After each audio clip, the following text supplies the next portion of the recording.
ಆತ್ಮೀಯರೇ, ಈಗಾಗಲೇ ಮೊರಾರ್ಜಿ ದೇಸಾಯಿ ವಸತಿ ಶಾಲೆ ಪ್ರವೇಶ ಪರೀಕ್ಷೆಯ ದಿನಾಂಕ ನಿಮಗೆಲ್ಲ ಗೊತ್ತಿರುವ ಹಾಗೆ 15/2/2025 ನಡೆಯಲಿದೆ. ಈ ಪರೀಕ್ಷೆಯನ್ನು ಎದುರಿಸುವ ಎಲ್ಲ ವಿದ್ಯಾರ್ಥಿಗಳಿಗೆ ಈ ವಿಡಿಯೋದಲ್ಲಿ ಕೆಲವೊಂದು ಟಿಪ್ಸ್ಗಳನ್ನು ನೀಡ್ತಾ ಇದ್ದೀನಿ. ವಿಡಿಯೋವನ್ನು ಕೊನೆಯವರೆಗೂ ವೀಕ್ಷಿಸಿ.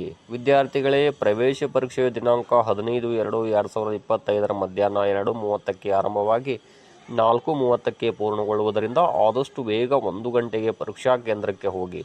ಇದಕ್ಕೂ ಮೊದಲು ಮೊರಾರ್ಜಿ ಪರೀಕ್ಷೆಯ ಹಾಲ್ ಟಿಕೆಟನ್ನು ನೀವು ಅರ್ಜಿ ಸಲ್ಲಿಸಿದ ಹತ್ತಿರದ ಮೊರಾರ್ಜಿ ಶಾಲೆ ಅಥವಾ ಕಾಲೇಜಿಗೆ ಹೋಗಿ ದಿನಾಂಕ 10/2/2025 ಲಭ್ಯವಿರ್ತವೆ. ತಾವು ಹೋಗಿ ಪಡೆದುಕೊಳ್ಳಬಹುದು. ಆದಷ್ಟು ಜೋಪಾನವಾಗಿಟ್ಕೊಳ್ಳಿ ಮತ್ತು ಪರೀಕ್ಷಾ ಕೇಂದ್ರದಲ್ಲಿ ಈ ಪ್ರವೇಶ ಪತ್ರ ಅಥವಾ ಹಾಲ್ ಟಿಕೆಟ್ ಇದ್ದರೆ ಮಾತ್ರ ಒಳಗಡೆ ಪರೀಕ್ಷೆಗೆ ಅನುಮತಿ ನೀಡ್ತಾರೆ. ಪರೀಕ್ಷೆಗೆ ಬೇಕಾಗುವ ಸಾಮಗ್ರಿಗಳಾದ ನೀಲಿ ಅಥವಾ ಕಪ್ಪು ball point pen, clip pad, pencil, rubber, ನೀರಿನ ಬಾಟಲ್ ಹಾಗೂ ಹಾಲ್ ಟಿಕೆಟ್ ಮೊದಲೇ ಸಿದ್ಧತೆಯಲ್ಲಿಟ್ಕೊಳ್ಳಿ. ಪರೀಕ್ಷಾ ಕೇಂದ್ರ ದೂರವಿದ್ದರೆ ಮೊದಲೇ ಮುಂಚಿತವಾಗಿ ಹೊರಡಿ. ಯಾರಿಗಾದರೂ ಜ್ವರ ಇನ್ನಿತರ ಯಾವುದೇ ಸಮಸ್ಯೆ ಇದ್ದರೆ ವೈದ್ಯರ ಸಲಹೆ ಪಡೆದು ಪರೀಕ್ಷಾ ಕೇಂದ್ರಕ್ಕೆ ಹಾಜರಾಗಿ. ಯಾವುದೇ ಪಠ್ಯ ಪುಸ್ತಕ ಅಥವಾ ನೋಟ್ಸ್ ಇತ್ಯಾದಿಗಳನ್ನು ತೆಗೆದುಕೊಂಡು ಹೋಗಬೇಡಿ, ಅಲ್ಲಿ ಅವಕಾಶವಿರುವುದಿಲ್ಲ.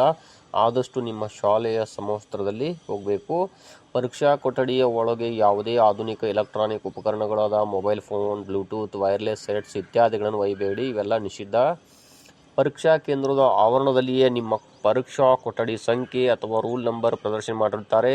ಹೀಗಾಗಿ ನೀವು ಮೊದಲೇ ಯಾವ ರೂಮ್ ಎಂದು ನೋಡಿಕೊಂಡು ಹೋಗಿ. ನಿಮಗೆ ಗೊತ್ತಾಗದೇ ಇದ್ದರೆ ಅಲ್ಲಿರುವ ಸಿಬ್ಬಂದಿಗಳನ್ನು ಕೇಳಿ ತಿಳಿದುಕೊಳ್ಳ್ರಿ. ಗೊಂದಲಕ್ಕೆ ಒಳಗಾಗದೆ ಗಾಬರಿಯೂ ಆಗಬೇಡಿ, ಭಯಭೀತರಾಗಬೇಡಿ. ಪರೀಕ್ಷೆಯನ್ನು ಎದುರಿಸಿ.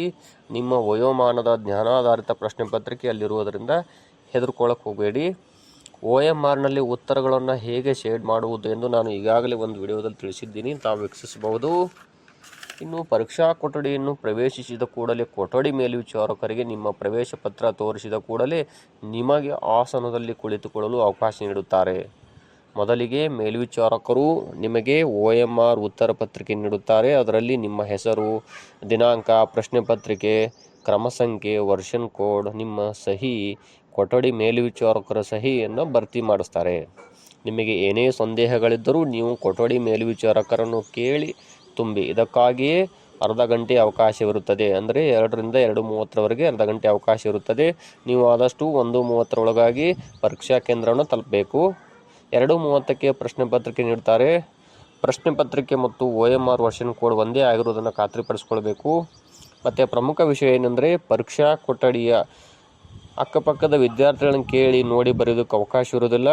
ಹಾಗೂ ನಿಮಗೆ ಎಷ್ಟು ಉತ್ತರ ಗೊತ್ತಿದೆಯೋ ಅಷ್ಟೇ ಬರೆಯಿರಿ. ಕಾರಣ ಇಲ್ಲಿ ಪ್ರಶ್ನೆಗಳು ಬೇರೆ ಬೇರೆ ಹಾಗೂ 4 ಆಪ್ಷನ್ಗಳು ಕೂಡ ಬೇರೆ ಬೇರೆ ಇರ್ತವೆ. ಹೀಗಾಗಿ ಯಾವುದೇ ಹೆದರಿಕೆ ಭಯವಿಲ್ಲದೆ ಪರೀಕ್ಷೆಯನ್ನು ಎದುರಿಸಿ. ಗೊಂದಲಕ್ಕೆ ಒಳಗಾಗಕ್ಕೆ ಹೋಗಬೇಡಿ.